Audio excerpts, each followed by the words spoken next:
Guni-Guni TV.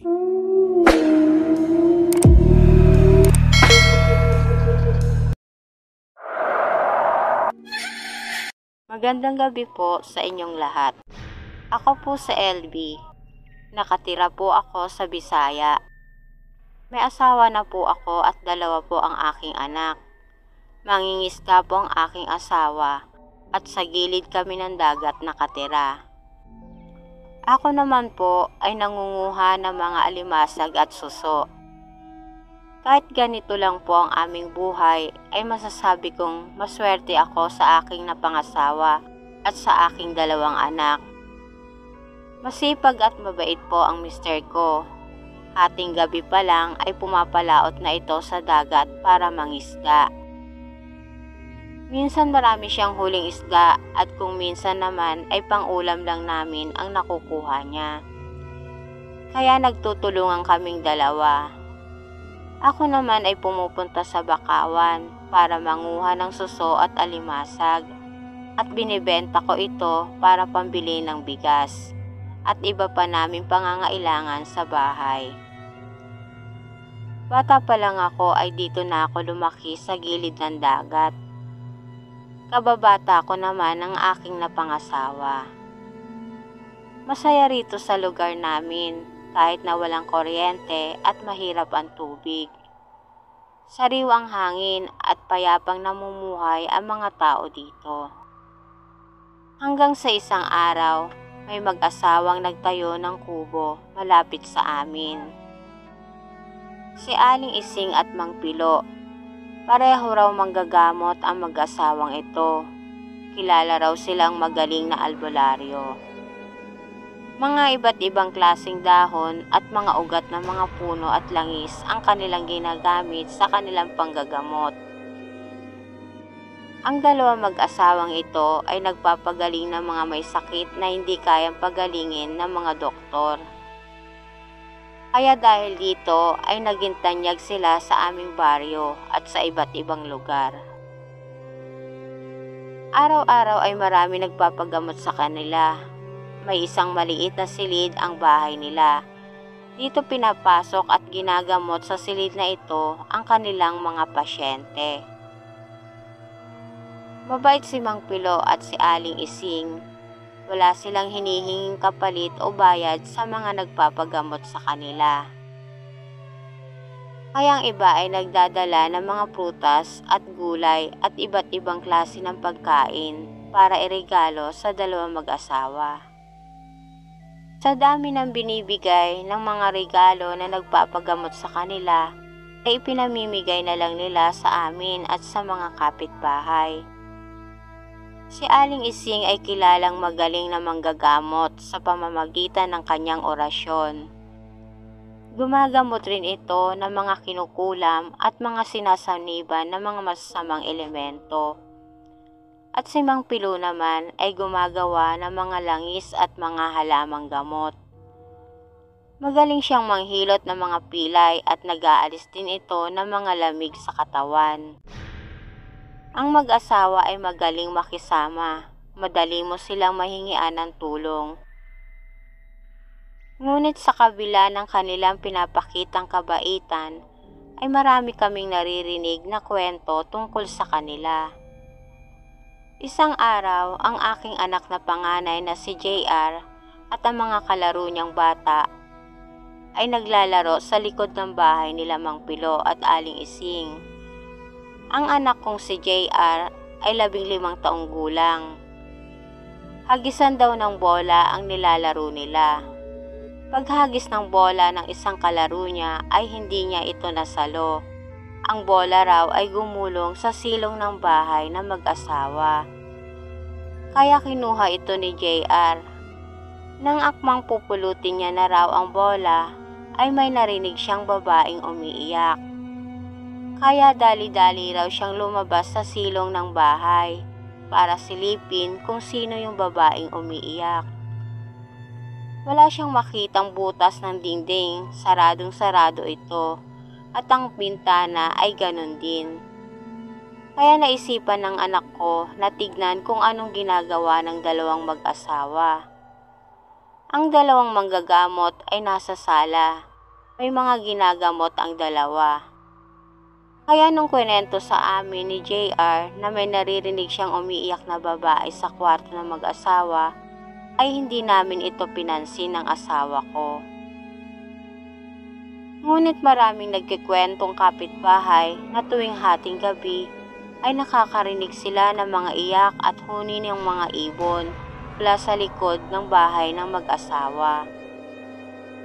Ang likod ng bahay ng mag-asawa ay mayroong malalaking punong kahoy ang nakatanim dito, kaya gustong-gusto ng mga batang maglaro dito. Ngunit isang araw, napansin ng mga taga-baryo na imbis na gumaling ang pasyente, ay lalo pa silang nanghihina.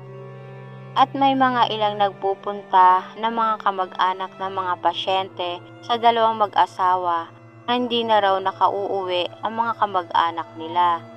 Nawawala raw ang mga ito. Kaya ang mga nakatira sa baryo namin ay naguguluhan. Ang iba ay ayaw magkomento sa dalawang mag-asawa. Mabait kasi ang mga ito. At ang mga tao dito ay ayaw humusga at ayaw din nilang madamay, kaya nanatili na lamang silang tahimik. Si Mang Luis ay nakaranas ng kakaibang panghihina simula nang nagpagamot siya sa mag-asawa. Ang aking anak na si JR ay lagi itong nakaupo sa hagdanan ng bahay namin. At lagi siyang nakamasid sa mga pumupuntang tao na nagpapagamot kay Aling Ising at Mang Pilo.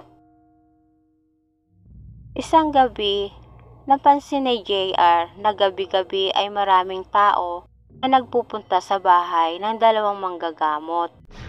Ngunit napansin niya na kakaunti lamang ang lumalabas. Kaya nang narinig niya ang usap-usapan ng mga kapitbahay na may nakita raw silang malaking anino na lumilipad sa bubong ng bahay na mag-asawa. At sinabi pa ng mga ito na baka aswang raw ang mag-asawa. Kaya dahil sa kanyang kuryosidad ay nagdesisyon si JR na manmanan ang bawat kilos na mag-asawa. Narinig pa niya sa aming mga kapitbahay na tuwing kabilugan daw ng buwan nila naririnig ang mga iba't ibang tunog ng hayop at nakikita ang lumilipad na anino. Kaya isang gabi, kabilugan ng buwan nun, dahan-dahan na lumalabas si JR patungo sa likod ng bahay ni Mang Pilo at Aling Ising. Nagtago siya sa makapal na damo at sumilip ito sa maliit na bintana na mag-asawa. Pagsilip niya ay halos mawalan siya ng malay. Gulat na gulat ito na makita niya na nakayuko ang dalawang mag-asawa sa isang malaking planggana. May isang babae na nakahandusay at wala itong malay. At si Mang Pilo ay may hawak na matulis na bagay. Ang matulis na patalim ay dahan-dahan nitong inilalapit sa dibdib ng babae. At habang ginagawa nila ito ay nagbabago ang kanilang anyo. Ang kanilang mga mata ay nagliliwanag, ang kanilang mga kuko ay humahaba, at ang kanilang ngipin ay nagiging matalim na parang pangil. At narinig ni JR kay Mang Pilo na bumubulong ito kay Aling Ising na kailangan raw nilang gawin yon para mabuhay sila ng matagal at mapanatili nila ang kanilang lakas. Nang marinig iyon ni JR ay bigla itong tumakbo pabalik sa kanilang bahay. Hindi siya nakatulog magdamag sa kanyang natuklasan at agad niya itong kwento sa amin ng tatay niya. Kinabukasan, kwento ko sa aming mga kapitbahay ang natuklasan ng anak ko. Kaya nagtipon-tipon ang aming mga kapitbahay at tumawag sila ng albularyo sa kabilang bayan. Pumunta kami sa bahay na mag-asawa kasama ang albularyo para hilingin ang kanilang paliwanag. Ngunit nagbago ang kanilang anyo nang nakita nilang dumarating ang napakaraming tao. Ang balat nila ay naging maitim at ang mata nila ay pulang-pula. Biglang sumigaw ang albularyo na aswang raw si Mang Pilo at Aling Ising. Kaya agad sumugod ang mga tao.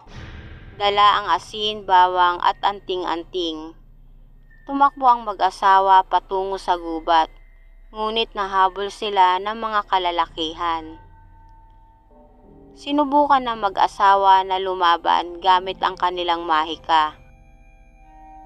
Ngunit sa dami ng taong naghahagis sa kanila ng mga asin at bawang at ginagamitan pa sila ng banal na tubig at pinagpapalo nila ang mga aswang na mga sagradong kahoy, hanggang si Mang Pilo at Aling Ising ay nawalan ng buhay.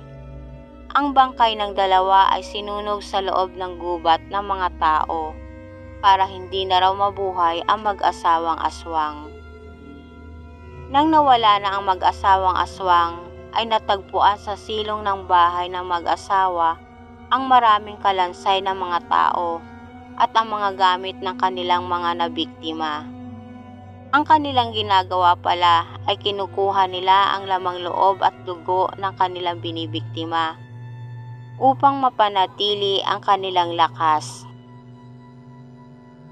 At dito na po nagtatapos ang aking kwento. Salamat po.